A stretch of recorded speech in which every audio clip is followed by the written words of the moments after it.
Baik, Assalamualaikum warahmatullahi wabarakatuh. Perkenalkan, nama saya Ahmad Aska Mafansma Putra dengan nomor induk mahasiswa DA0410101123 dari mata kuliah Sistem Basis Data kelas C. Pada kesempatan kali ini saya akan menjelaskan terkait tugas modul keempat praktikum Sistem Basis Data Implementasi Desain Database. Di sini merupakan siswa yang pertama. Dan ini merupakan ERD logikal dalam bentuk logikal serta ini fisikal. Untuk soalnya sendiri,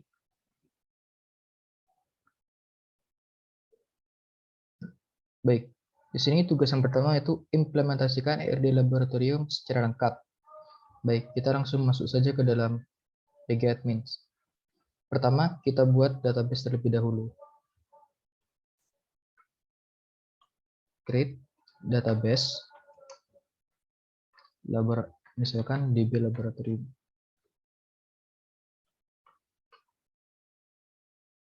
Kemudian kita execute. Setelah itu kita coba refresh kembali. Maka di sini telah muncul database DB laboratorium. Kemudian pada DB laboratorium kita masuk pada query tools. Nah, sebenarnya saya sudah mengerjakannya. Nah, di sini lihat pertama yaitu kita membuat tabel jenis barang. Itu dengan cara menuliskan create tabel jenis barang. Kemudian di sini saya membuat kolom jenis barang underscore ID dengan tipe datanya small serial yang dia di sini sebagai primary key. Kemudian terdapat nama jenis yaitu dengan varchar varchar dengan 50 bit. Ini merupakan database dengan dia tidak boleh kosong atau not null. Sementara keterangan di sini dengan tipe data teks. Selanjutnya, yaitu ada membuat tabel lab, di mana lab di sini terdapat kolom lab ID dengan tipe data small serial, kemudian dia di sini sebagai primary key-nya. Sementara untuk kolom nama di sini bertipe data varchar 50, dia tidak boleh kosong juga. Serta ada kolom deskripsi dengan tipe data teks. Selanjutnya, yaitu terdapat saya juga membuat sebuah tabel barang, di mana di sini terdapat kolom barang underscore ID. Di sini dia bertipe datanya sebagai small serial dan juga dia sebagai primary key. Selanjutnya ada nomor seri. Terdapat nomor seri, varchar-nya itu 50. Di sini sebagai tipe data. Dia ini sebagai unik ya. Dia ini sebagai unik artinya dia sebagai secondary key, di mana dia tidak boleh kosong juga, tidak boleh ya, dia juga tidak boleh kosong ya, not null. Kemudian deskripsinya teks. Kemudian di sini kita mengambil foreign key dari entitas jenis barang underscore ID, di mana dia sebagai integer reference. Kemudian dia di reference diambil dari tabel jenis barang, dari kolom jenis barang underscore ID. Begitupun juga dengan lab ID seperti itu. Selanjutnya yaitu ada create tabel dosen, di mana di sini saya membuat kolom dosen ID bertipe data small serial dengan dia sebagai primary key. Selanjutnya ada NIP dengan tipe data varchar sebanyak 20 karakter. Kemudian dia unik, bersifat unik, kemudian not null, tidak boleh kosong. Selanjutnya ada kolom nama di sini sebagai varchar 50 dan juga dia tidak boleh kosong juga. Selanjutnya di sini juga terdapat saya juga membuat entitas kepala lab ya. Entitas kepala lab di sini yang pertama ada primary foreign key dari lab ya. Saya mengambil primary key lab dari lab ID, dia mereferensi dari entitas lab dari kolom lab ID-nya. Kemudian ada primary foreign key dosen ID, dia bertipe data integer dengan referensi dari tabel dosen dari kolom dosen ID, di mana primary key-nya ini gabungan antara PFK lab ID serta dosen ID. Selanjutnya yaitu ada status, dia di sini sebagai char dengan bit-nya 1 dan tidak boleh kosong juga, sama dengan tanggal mulai dengan tipe data date dan tidak boleh kosong juga. Kemudian di sini terdapat tanggal selesai dengan tipe data dan juga. Selanjutnya yaitu ada tabel ASLab, di mana di sini saya membuat kolom name dengan tipe data varchar dengan sebanyak 20 byte dengan dia unique, kemudian tidak boleh kosong juga. Selanjutnya dia terdapat kolom nama, ada varchar sebanyak 50 byte dan dia tidak boleh kosong juga. Kemudian nomor HP varchar 20 unique tidak boleh kosong juga. Selanjutnya ada ASLab ID, di mana di sini bertipe data sebagai small serial dan dia sebagai primary key-nya. Kemudian di sini juga terdapat foreign key dari lab ID, ya, bertipe data integer yang direferensikan dari tabel lab dengan kolom lab_id dan juga tidak boleh kosong. Di sini juga ada UKM, tabel UKM, saya membuat tabel UKM dengan kolom nama UKM varchar 50 unique 0, kemudian keterangan teks dalam bentuk tipe data teks, selanjutnya ada UKM ID dengan tipe data small serial, dia sebagai primary key. Lanjut ada tabel kegiatan. Di sini terdapat kolom nama kegiatan dengan varchar 50, dia bersifat unik atau secondary key, ya. Kemudian dia not null, tidak boleh kosong. Soalnya ada kolom keterangan dengan tipe data teks, tidak boleh kosong juga. Kemudian tanggal mulai dia dalam bentuk date, tidak boleh kosong juga, sama seperti selesainya juga tidak boleh kosong. Begitupun ya. Selanjutnya ada kegiatan underscore ID, dia tipe data small serial dan primary key, dia sebagai primary key juga. Kemudian foreign key UKM ID, di mana dia bertipe data sebagai integer, dia referensi dari tabel UKM dari kolom UKM underscore ID, dan dia juga tidak boleh kosong.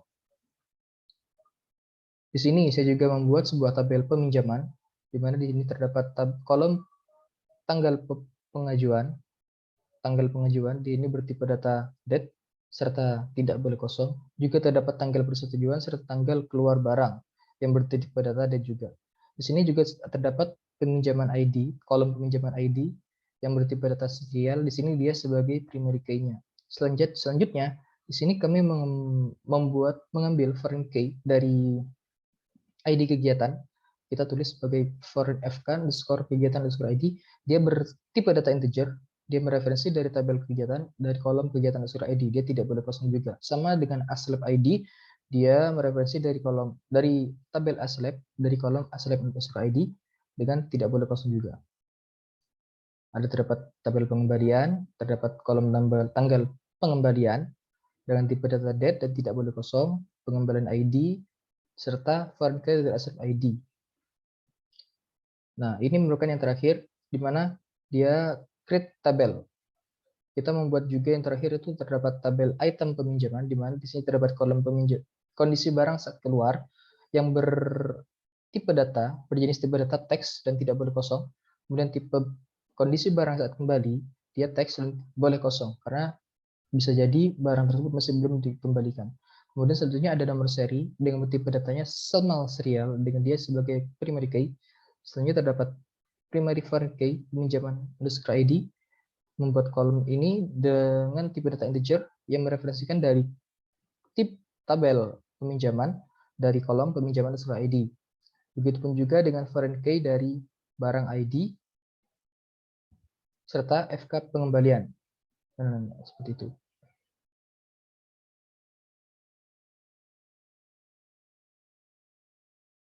Ya, baik.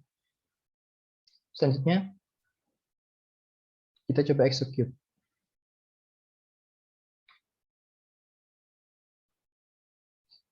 Ya, sukses.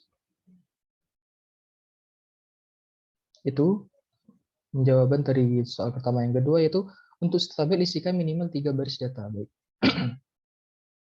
Setiap baris data di sini terdapat contohnya ada kolom tabel jenis barang. Di sini saya mengisikan data komputer dari kolom nama jenis serta keterangannya. Komputer, papan tulis, serta kursi seperti ini. Selanjutnya terdapat kolom lab. Saya buat isikan tabel juga, isikan data dari semua kolomnya, yaitu ada Pemro, Jerpom, serta RPL. Kemudian terdapat tabel barang, di mana tabel barang di sini saya mengisikan pada kolom nomor seri, foreign key jenis barang, memiliki lab ID seperti ini. Listnya. Selanjutnya itu ada dosen, di mana saya menginputkan NIP serta namanya saja. Di mana di sini ada namanya serta namanya dengan minimal 3.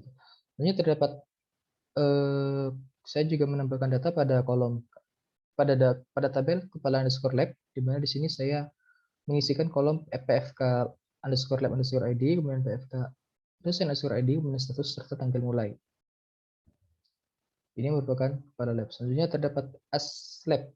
Ya, pada tabel aslab sendiri di sini terdapat kolom name, nama, nomor HP, serta foreign key underscore lab underscore ID yang saya masukkan. Contohnya seperti ini. Kemudian terdapat juga beberapa semua tabel yang sudah saya tuliskan di sini dan sudah saya isikan datanya.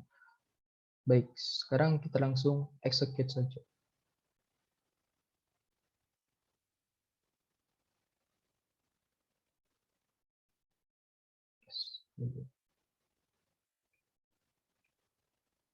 Ya, sudah berhasil.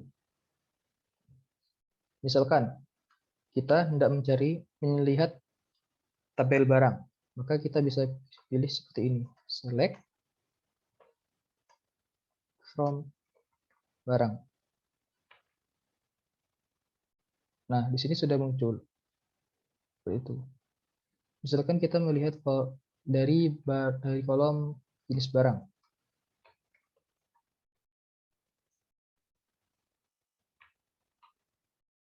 Nah, seperti itu.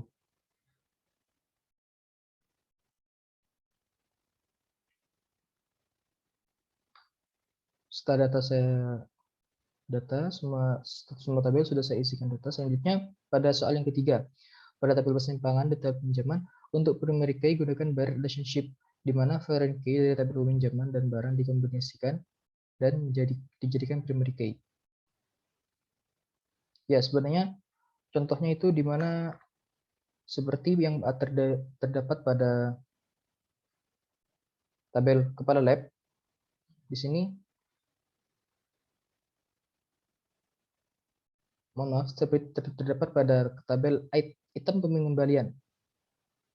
Di mana item pengembalian di sini